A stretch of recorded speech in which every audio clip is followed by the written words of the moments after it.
What is up, bros? With Josh here. In today's video, we're going over the currently work in progress Tier 10 IGN Battleship the Yashima, and this is going to be matching up with basically another version of the Yamato, and this one is going bigger, quality over quantity, if you will.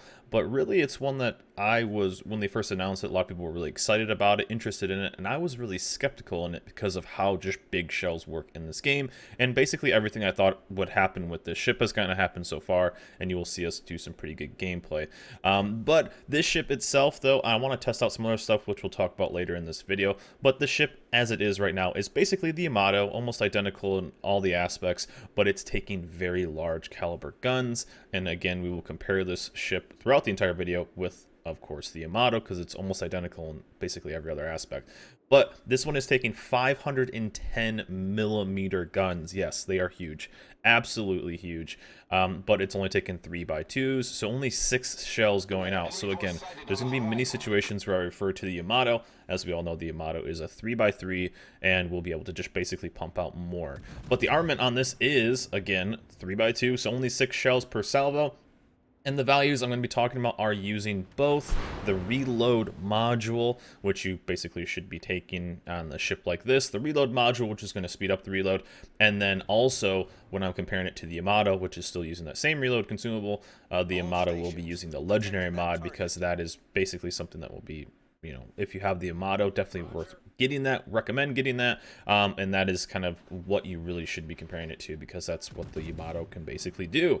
But again, this is having 510 millimeters, 3x2, and then with the buffed reload of that module, 30.8 seconds. That's not including adrenaline rush, and then a max dispersion of 253 meters. So the Yamato, which is going to bring a 3x3 of 460 millimeters and a 28.2 second and 238 millimeter dispersion. So the Yashima, what does it bring to the table? Well, the Yashima brings bigger caliber guns that are slower to reload, obviously slower to reload, and then are less accurate. So you will see us have a couple salvos here, and in your head you would think, well, you know, bigger, better. That is one upside of it. The full pen damage is great. The Citadel damage is great. Citadel damage almost 20,000 damage, which is pretty nice. But there's so many situations in this game, and the majority of situations you will see yourself as a Battleship player where the Yamato just would have done as good, if not better. And that's one thing a lot of people have asked, how does this thing compare against, let's say, the Yamato in certain situations? Well, I think 9 out of 10 situations, the Yamato is just a better ship. However, though, you will see one situation where I think the Yashima does kind of shine, but it's getting into a spot where can you find that situation as consistent? But one thing you can see in that last salvo right there is you are only firing 6 shells per salvo, and really, this ship isn't super consistent. Now, that's one of the things that's really, really nice about the Yamato, is that when you get that legendary mod, or even without it, it's still pretty freaking accurate. So getting 6 shells, you're hoping that these will be very, very accurate shells, but really, inconsistencies throughout this game, throughout other games, you just would rather have something like the Yamato in a lot of situations. And the Yashima really just was, I think I would have more damage right now if I was the Yamato. Not only just pumping out damage, but actually getting extra hits on stuff, getting faster reload. I mean, these all add up to do a lot more across the board. You'll see us get into a little bit more, and again, when we start getting some Citadels. Now, one of the things is that 510 millimeters will open you up to some different angles, to some different pen against other stuff, but still, we're getting 3 hits out of there. 3 of 6, and it was 8,000 damage. Now, I feel like that's something we could probably get with the Yamato. I don't want to kind of harp on this ship too much, but again, I feel like overall it's something that when it was first announced, I think I even talked about this on stream, and we play all these games live on twitch.tv/mejosh, so come check us out. And again, this ship is work in progress, so these stats are subject to change. And I think we'll probably end up seeing a small change before the ship does go live. Also, the elephant in the room, if you guys did not see, this ship will be sold for steel. One of the things, though, that this ship should be doing very well is exactly what it just didn't do right there. Now, I could have hit all kinds of stuff, but if I'm having these very large shells and I'm giving up a slower reload, I'm giving up a worse dispersion, I'm giving up all these things, I'm hoping to get good production out of that that salvo, and I just did a no salvo on a tier 8 battleship. So again, what you should be bringing to the table, you're not really bringing to the table, but one salvo's bad, the next salvo's that. Again, could we have done that with the Yamato? Potentially.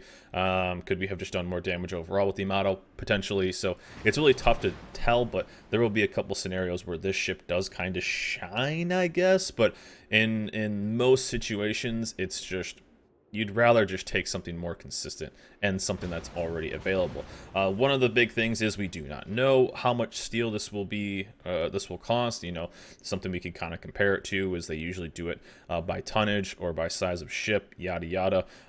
Probably something with near the Bourgogne is probably a little bit more expensive than the Bourgogne because this is just a bigger ship.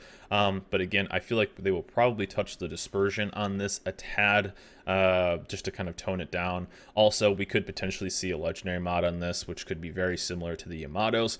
But overall, as the ship is right now, I don't know. I'm not the biggest fan of it. I would just take, if you've ever watched my streams or any of the other streams where I've gone over ships or builds, I'd like to take consistency. I love consistency when it comes to captain builds and ships and all this kind of stuff.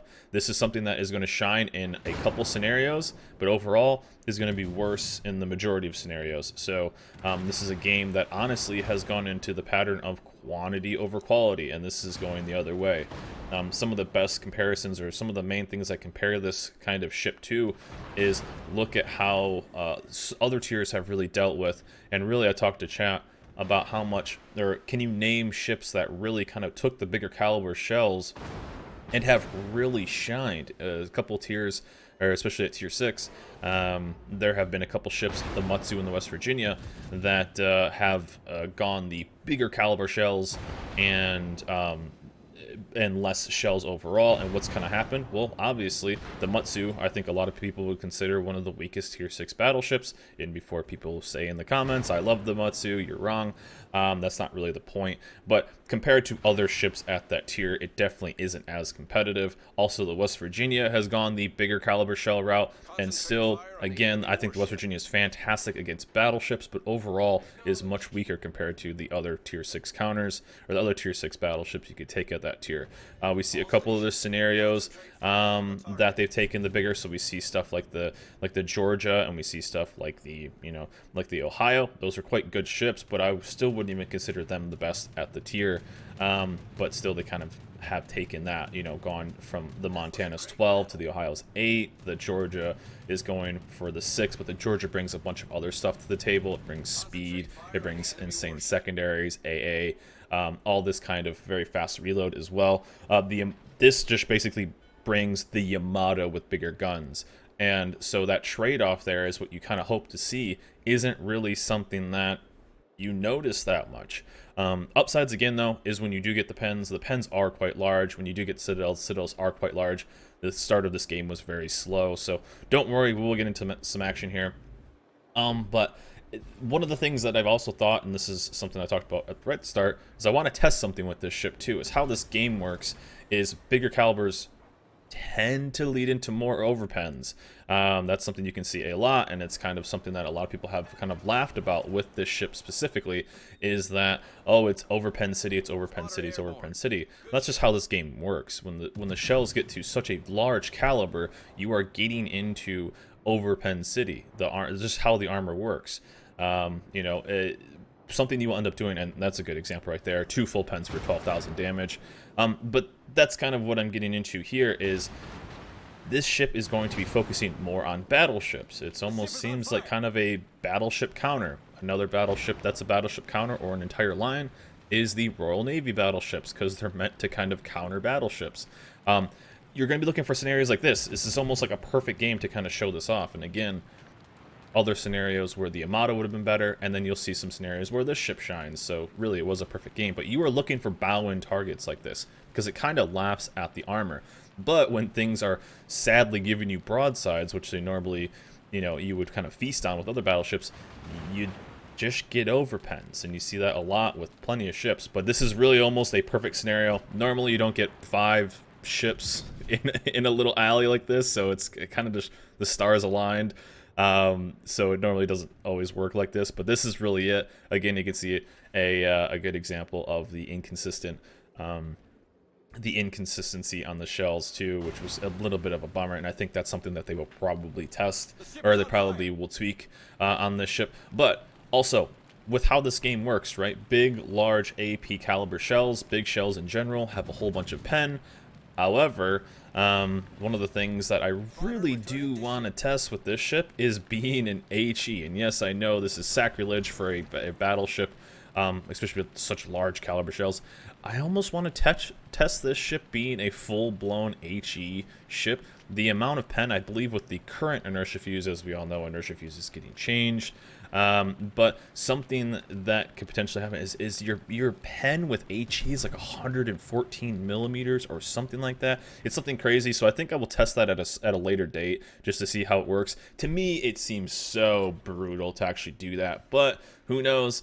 Maybe some HE citadels, and I do want to kind of maybe goof around and test some full-blown HE Yashima. But again, that's kind of what I thought this ship would happen, just because of how this game works. Either this ship will be a worse Yamato, which I think it is currently right now, or it'll be this weird, toxic HE slinging battleship.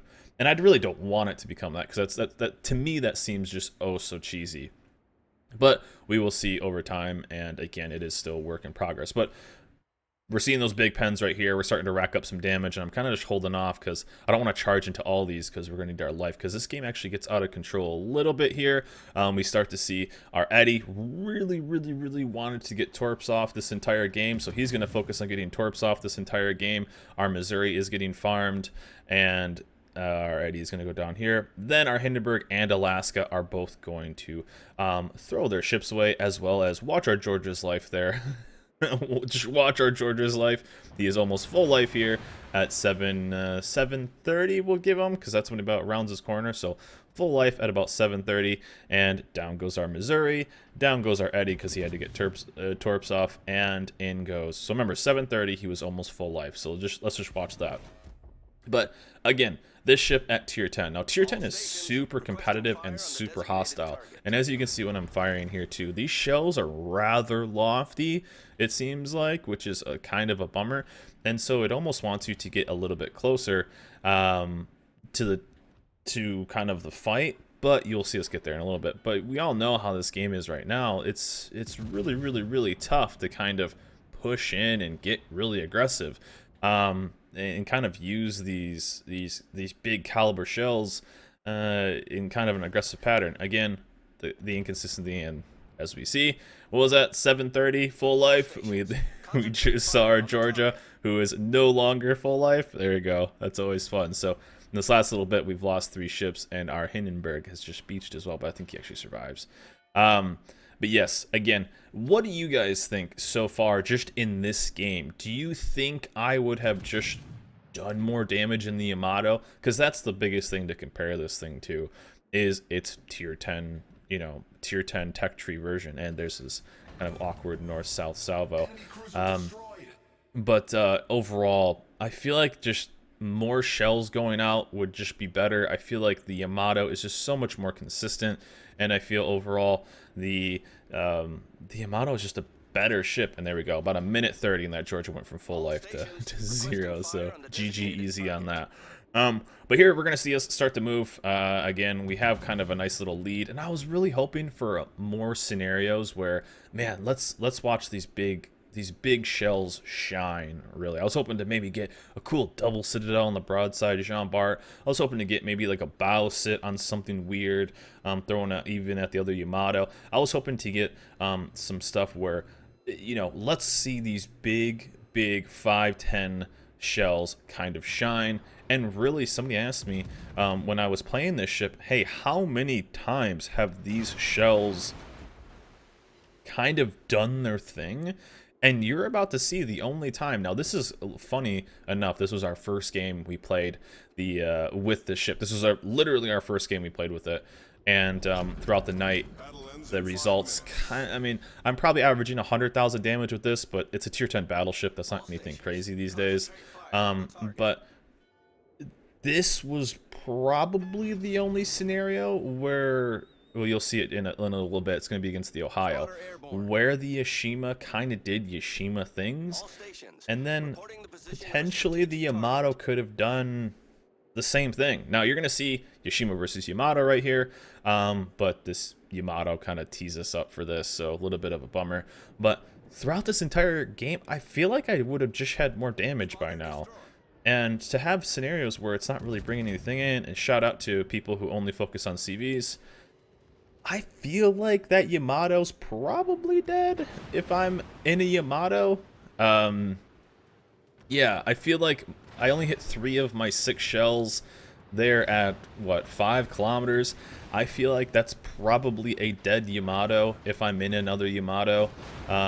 Perfectly broadside, and again, we're going to finish him off here, luckily.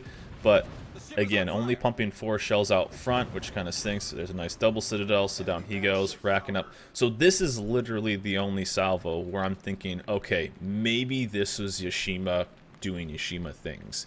Outside of all that, I feel like we would have just had an easier game with the Yamato. And again, this is potentially something that could have been done by the Yamato. And I aimed low on purpose here, but he's fairly angled in, and we hit a citadel at that. So that could have potentially been a Yamato salvo, or could have done enough alpha.